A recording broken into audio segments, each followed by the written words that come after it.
আল্লাহ তাআলা থাকবেন সভাপতি, আর আমাদের নবীজি থাকবেন প্রধান বক্তা, আর সমস্ত নবী রাসূলরা উলিয়া কেরামগণ তারা শ্রোতা হিসেবে বসে থাকবেন।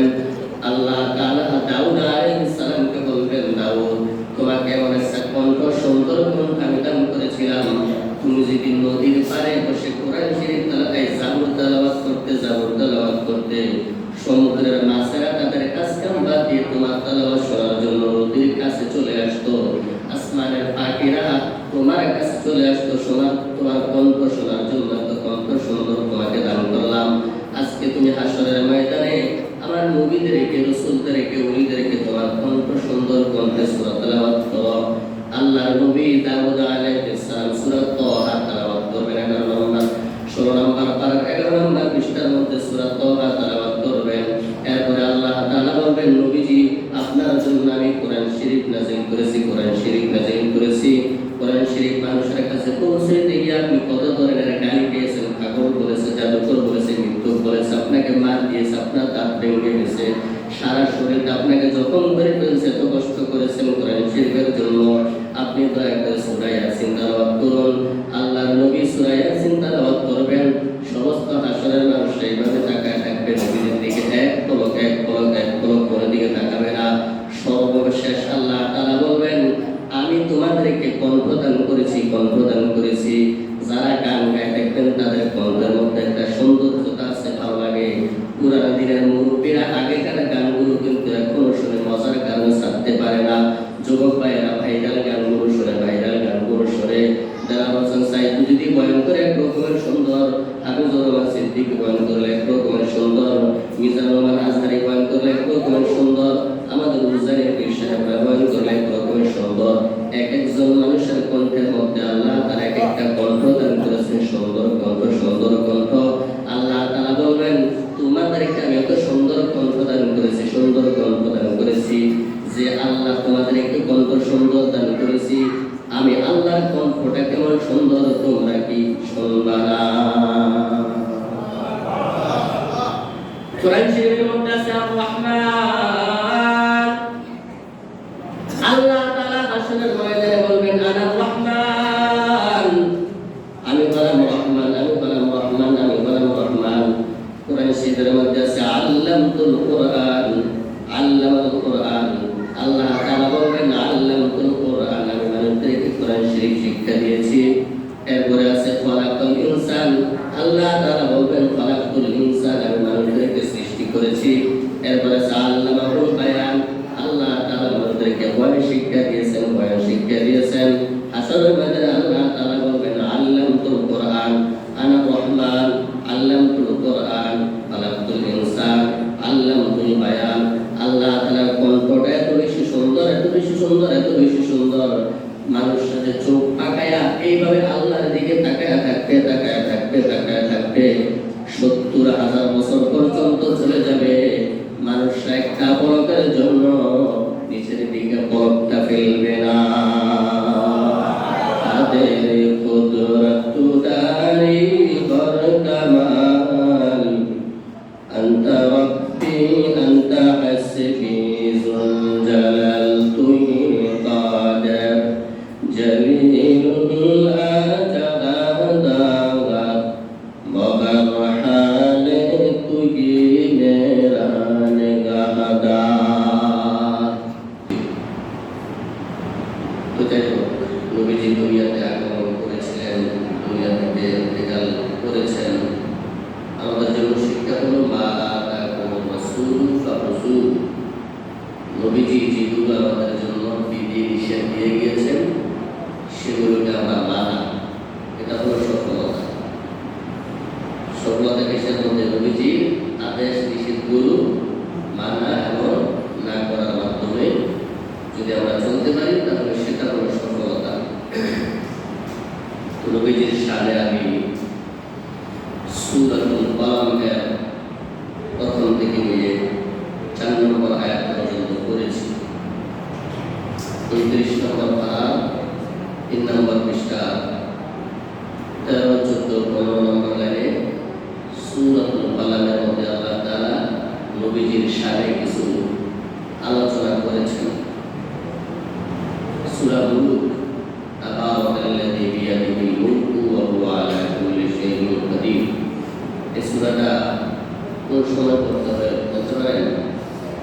ইশারের নামাজের পর সূরা মুলক পড়লে কি লাভ?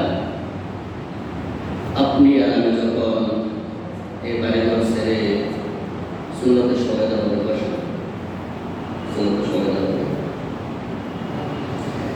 আপনি আমি যখন দুনিয়া থেকে চলে যাব মাটির উপরে অন্ধকার কবরে, পৃথিবীর কেউ সেখানে থাকবে না, থাকবে আপনি আমি যার যার কবরে শেষে আলাদা আলাদা একা একা। আরে ভাই কথা আধা ঘন্টার সময় একটু 40 মিনিট মনোযোগের দিকে তাকায় থাকেন, কথা বলেন না। কথা বলার জন্য তো বাইরেই পরিবেশ জায়গা আছে, এখানে তো আসছেন কথা শোনার জন্য। তো আপনাকে আমাকে যখন কবরের মধ্যে একা একা রাখা হবে, বাতিও নাই, সাথীও নাই, কেউ নেই। তবে যদি আপনি প্রতিদিন কোরআন শরীফ বলে বা মুখস্থ সারা নামাজের পর আমার দিকে তাকান, এই যে এটার নাম সূরা মুলক। এটার নাম কি? সূরা মুলক যদি কেউ দৈনিক তেলাওয়াত করে অথবা শুনে, তাহলে আপনার কবরে যখন কেউ থাকবে না, অন্ধকার কবর, তখন কবরের মধ্যে এই সূরা মুলক একটা মানুষের আকৃতি ধারণ করবে। মানুষের আকৃতি ধারণ করে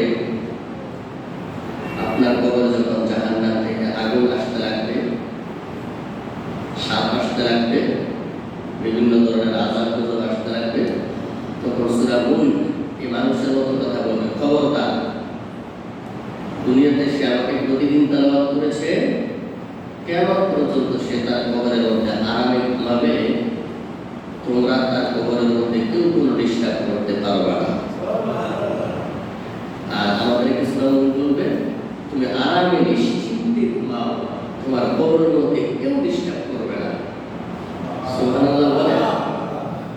তাহলে এই সূরা মুলক আমরা তেলাওয়াত করব অথবা শুনবো। আলহামদুলিল্লাহ আমাদের মাদ্রাসা ছাত্ররা আছেন, যদিও মানে আসরের পরে শুধু সূরা না পড়া হয়, কিন্তু আসর নামাজের পরে সূরা আছে। ফজরের পরে সূরা ইয়াসিন, যোহরের পরে সূরা ফাতহ, আসরের পরে সূরা নাবা, মাগরিবের পরে সূরা ওয়াকিয়া, ইশারের পরে সূরা মুলক। কমপক্ষে 5টা সূরা অবশ্যই পড়া লাগবে। তারপরে সূরা মুলক আমরা এটা পড়বো ইনশাআল্লাহ। আল্লাহ পাক যেন পড়ার এবং শোনার তৌফিক দান করেন, বলেন আমিন। তো সূরা মুলকের পরের সূরা হলো সূরাতুল কলাম।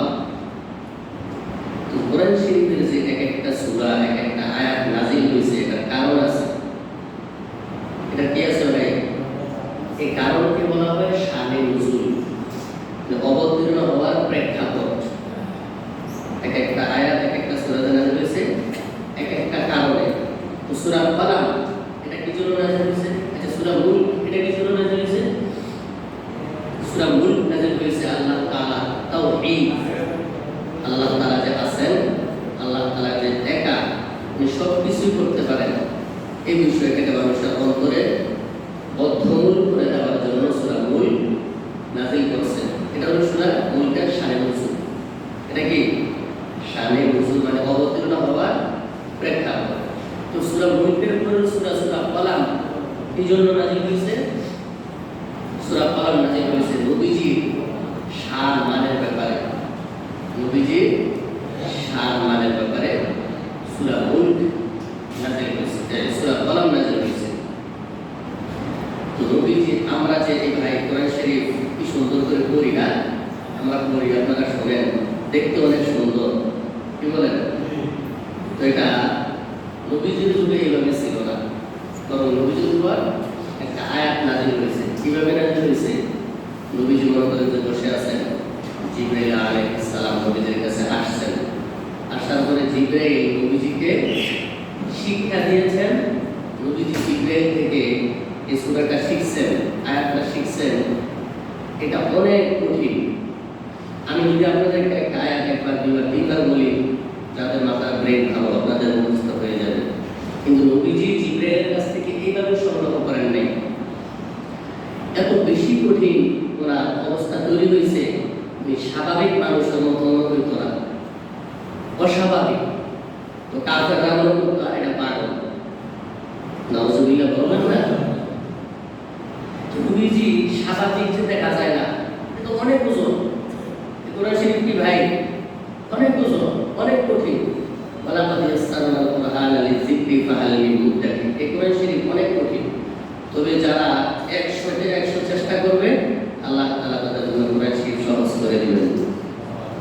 এই যে মাদ্রাসা ছাত্ররা আগে যাইতেছে কঠিন, ঠিক আছে, কিন্তু চেষ্টা করলে সহজ, চেষ্টা করলে সহজ। এই কোরআনকে আল্লাহ তাআলা আসমানকে, জমিনকে, পাহাড়কে আমানত দিয়েছিলেন যে তোমরা এটা গ্রহণ করো। আসমান, জমিন, পাহাড় পর্বত বলছে ইন্না আওয়াদাল আমানাতা আলাস সামাওয়াতি ওয়াল আরদি ওয়াল জিবালি ফাআবাইনা আন ইয়াহমিলনাহা ওয়া আশফাকনা মিনহা ওয়া হামালাহাল ইনসান। আল্লাহ, যদি এই কোরআন শরীফ আমি গ্রহণ করি, আমি এটার ভারে নিঃশেষ হয়ে যাব। আর মানুষকে যখন এটা গ্রহণ করার জন্য বলা হয়েছে, মানুষ এটা গ্রহণ করেছেন আল্লাহ তাআলার রহমতের মাধ্যমে। তো যাই হোক, নবীজি যখন জিবরাইলের কাছ থেকে এভাবে আয়াত সংগ্রহ করতেন, নবীজির অনেক কষ্ট হইত। নবীজির কি হতে পারে, কি পরিমাণ কষ্ট? আম্মা আয়েশা সিদ্দিকা রাদিয়াল্লাহু আনহা বলেন, প্রচন্ড শীতকালে যখন নবীজির উপর কোরআন শরীফ নাযিল হইত, তখন নবীজি প্রচন্ড শীতকালের মধ্য দিয়ে নবীজির কপাল থেকে টপ টপ করে ঘাম বের হতো। আপনারা ক্ষেতের মধ্যে অনেকে কাজ করছেন, মোটামুটি কম বেশ সকালের অভিজ্ঞতা আছে। কি বলেন? ধানের বোঝাটা যখন মাথার মধ্যে নেন, তখন কি আপনার যে জায়গা থেকে নিছেন বাড়ি পর্যন্ত যাইতে যেতে মনে হয় আপনার প্রাণ বের হয়ে যাবে, এই পরিমাণ কষ্ট। কি বলেন? তো নবীজি যে জিবরাইলের কাছ থেকে কোরআন শরীফ গ্রহণ করতেন, এটা এর চাইতে আরো বেশি কষ্ট। কেমন কষ্ট? প্রচন্ড শীতকালের মধ্যে নবীজি একেবারে ঘামায় যেতেন, সুলা হয়ে যেতেন।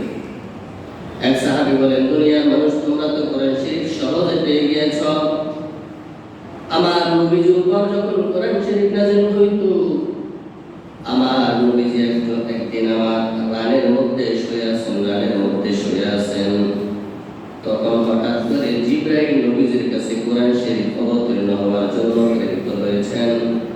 যখন নবীজির উপর কোরআন শরীফ নাযিল হইতে শুরু হইল, নবীজির মাথাটা আমার রানের উপরে তখন এমন মনে হয়েছে সারা পৃথিবীর সমস্ত পাহাড়গুলো যদি আমার রানের উপর দেওয়া হয়, যে পরিমাণ কষ্ট, তার চাইতে আরো বেশি পরিমাণ কষ্ট আমি অনুভব করেছি।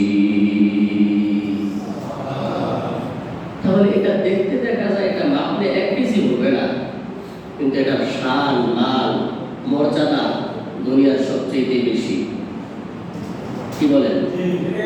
কোরআন শরীফের মধ্যে আমি ক্লাসের মধ্যে বলি যে সমস্ত ঘটনাগুলো এর মধ্যে বাংলাতে লেখা আছে, এটা যদি তোমরা কোন রকম সুন্দর করে বোঝায় বলতে পারো, এটার সাথে মিল থাকাটা কোনো জরুরি না, তবে কোরআন শরীফের যে একটা জবর জের আছে, এটাও পরিবর্তন করা কারোর জন্য সম্ভব না, জায়েজ নাই, হারাম। বলে যে সারা পৃথিবী যদি এক পাল্লার মধ্যে দেওয়া হয়, কোরআন শরীফের একটা নুকতা যদি আরেক পাল্লার মধ্যে দেওয়া হয়, ওয়াল্লাহি আল্লাহর কসম, কোরআন শরীফের একটা নুকতার পরিমাণটা বেশি বাড়ি হয়ে যাবে। আর জোরে জোরে বলেন। তাহলে কোরআন শরীফটা মূলত অনেক বড়, অনেক কঠিন। যারা চেষ্টা করবে আল্লাহ তাআলা তাদের জন্য সহজ করে দিবেন। এই যে এত কঠিন কোরআন শরীফ নবীজির উপর যখন নাযিল হইত, তখন নবীজি স্বাভাবিক না, অস্বাভাবিক হয়ে যেতেন। মাথার মধ্যে বোঝাটা নেওয়ার পরে আপনার চেহারা ঠিক থাকে, কষ্ট সহ্য করতে পারেন না। নবীজি সহ্য করতে পারতো না, কাপড়টা বলতে ওই যে পাগল নাউজুবিল্লাহ বললাম। কাফেররা কি বলতো নবীজিকে? পাগল। একটা কারণ। আরেকটা কারণ হলো, মনে করেন যে বাংলাদেশ যদি হঠাৎ করে বলে আমরা সারা পৃথিবীর সাথে যুদ্ধ করব, সম্ভব? কথা বলেন। তো কাফেররা দেখলো আমরা সারা পৃথিবীর মানুষ একদিকে সাল্লাল্লাহু আলাইহি ওয়াসাল্লাম সে একা একদিকে, আমরা সারা পৃথিবীর মানুষ একদিকে মূর্তি পূজা করি, আর সে একা একজনে আল্লাহ দাওয়াত দেয়। সে তো পাগল। কল্পন কি করে কর, আরো জোরে কর। তো এই কাফেররা এই দুই কারণে নবীজিকে এখানে পাগল বলতো। তো আল্লাহ তাআলা এই সূরা কলাম নাযিল করে বলে দিলেন যে আমার নবী কোনো পাগল না, আমার নবী পাগল না। আল্লাহ তাআলা কথা বলার আগে কসম খাইলেন, ওয়াল কালামি ওয়া মা ইয়াসতুরুন। আল্লাহ তাআলার কথা সত্য, আল্লাহ তাআলা সত্য, আল্লাহ তাআলার কথা থেকে আর কারো কথা সত্য হতে পারে না। ওয়া মান আস্তাগু মিনাল্লাহি হাদিসা, আল্লাহ তাআলার কথা হলো সবচেয়ে বেশি সত্য। এরপর আল্লাহ তাআলা নুন কসম করে বললেন যে আমার কথার মধ্যে কোনো সন্দেহ নাই। কসম করার মাধ্যমে আরো বুঝাই দিলেন আমার কথার মধ্যে কোনো সন্দেহ নাই। এভাবে করে সেগুলোর মধ্যে আলিফ লাম মিম, আলিফ লাম র, আলিফ লাম মিম বিভিন্ন শব্দগুলো আছে, এগুলোর অর্থ কেবলমাত্র আল্লাহ তাআলাই ভালো জানেন। তো নুন এরপরে বললেন ওয়াল কালামি, ওয়াল কালামি অর্থ কি বলেছেন? কলম। কালামের অর্থ কলম। এবার এই কলমের কোন উদ্দেশ্য? তাফসীরে আছে যে দুনিয়ার যে কলম আছে এই কলম উদ্দেশ্য, আবার যে তাকদীরের কলম আল্লাহ তাআলা সর্বপ্রথম কলম সৃষ্টি করেছেন সেই কলম উদ্দেশ্য। আল্লাহ তাআলা সর্বপ্রথম কলম সৃষ্টি করলেন, কলম সৃষ্টি করে বললেন কলম তুমি উঠো, তুমি লিখে নাও, তুমি লিখে নাও, তুমি লিখে নাও। কলম বলল মাযা আকতুব, আমি কি লিখবো? আল্লাহ তাআলা বললেন পৃথিবীর শেষ পর্যন্ত যা কিছুই হবে সব কিছুই তুমি লিখে নাও। কলম আল্লাহ তাআলার ওয়াদা রাখে পৃথিবীর কিয়ামত পর্যন্ত যা কিছুই হবে সব কিছু কলম নিজে নিজে লিখে ফেলল। কলম যদি আমরা না লিখি দেখি নিজে নিজে লিখতে পারে, কিন্তু কলম আদেশ করে সেটা নিজে নিজেই লেখা শুরু করলো। আশরাফ আলী থানভী রাহমাতুল্লাহি আলাইহি কথা আপনারা শুনেছেন। আশরাফ আলী থানভী রাহমাতুল্লাহি আলাইহি একজন আল্লাহর ওলি, ওনার জীবনে এত বেশি পরিমাণ কিতাব লিখে গিয়েছেন। আমি আপনারা যদি সারা জীবন ওনার লেখা কিতাবগুলো করি তারপর ওনার কিতাবগুলো শেষ হয়ে যাবে না, আমাদের জীবন শেষ হয়ে যাবে। আল্লাহর ওলি কিতাব লিখতেছেন। আযান হয়ে গেছে, নামাজ আদায় করার জন্য মসজিদের মধ্যে যাবেন। উনি কলমটা কিতাবের মধ্যে এইভাবে দিয়েছেন, নামাজ পড়ার জন্য মসজিদের মধ্যে চলে গেলেন। মসজিদ থেকে আসার পরে দেখতেছেন কলমটা নিজের জায়গার মধ্যে নাই, বরং কলমটা খাতার মধ্যে নিজে কলমটা লিখতেছি।